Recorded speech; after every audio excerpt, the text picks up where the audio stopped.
मुझो परिवार, मुझो संसार एक झटके में उजड़जी वियो।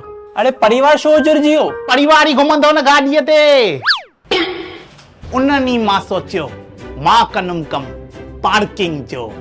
मूंखे ॿुधायो तव्हांजो प्लान छा आहे? ॾिसो असां वटि ॿिनि टाइपनि जी पार्किंग आहे, हिकु नॉर्मल हिकु प्रीमियम। अच्छा प्रीमियम में छा आहे? तकड़ि ॿुधण जी। प्रीमियम पार्किंग में तव्हांजी गाॾीअ ते कोई कुत्तो न सुम्हंदो, न मथां न हेठां।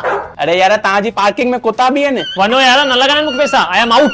छा क्रिकेट था खेॾूं? Out out. मिंट ॿुधो, ॿुधायो तव्हां ॿुधायो। कुत्तनि में अलॻि कमाई आहे। कुत्तनि खे गर्मियुनि में खपंदी आहे बालकनी सीट, कार ऐं मथां।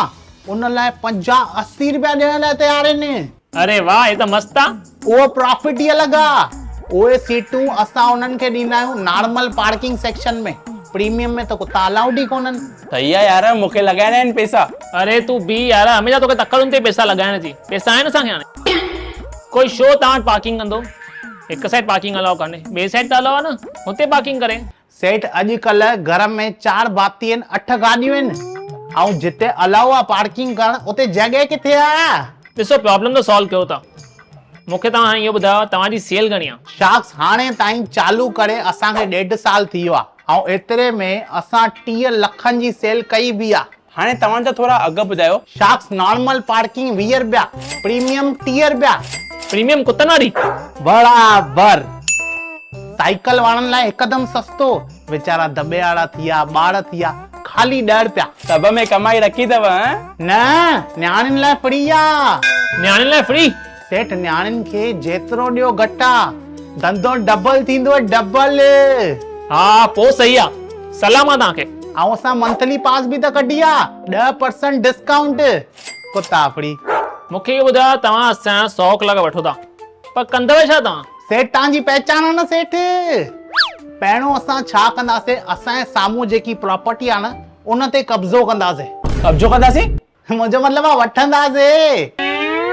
हुन ते 4 फ्लोर ठाहींदासीं, ऑटो, कार, टक, हेलीकॉप्टर बि आणींदासीं। हेठि हूंदो वॾो स्विमिंग पूल। स्विमिंग पूल छो यार? जंहिंखे गाॾी वॉश करणी हुजे विझो सिधो पूल में। आहे कुछ त ॻाल्हाए तव्हां में कलाकारी कयो था। हाणे हेॾो कुझु आहे, तव्हांजो टाइम त खपे न, दिमाग़ त खपे न। मां अकेलो छा कंदुमि?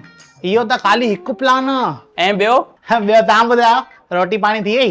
ऐं ॿियो प्लान छा आहे उहो ॿुधायो। प्लान त जाम आहिनि। ॿियो प्लान कीअं आहे न, पार्किंग जे पासे में ई गैरेज, चांहि वारो, टपड़ी। भाई कंहिंखे सिगरेट बिगरेट पीअणो हुजे, टक फुल कमाई अथव सिगरेटनि में। वाह, हाणे कयो न धंधे जी ॻाल्हि, मतिलबु वॾो सोचंदा कुझु तव्हां।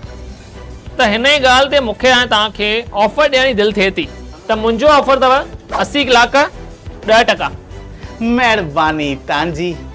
ॿियो प्रवीण सेठ, तव्हांजो छा वीचार आहे? ॾिसो न धंधे में कम जाम आहे, त मुंहिंजो ऑफर अथव 100 लाख 15%। खणो या न खणो तव्हांजी मर्ज़ी। हा, सॼी महिनत असां कयूं, 15% हिननि खे चढ़िया असां अचूं था जेके।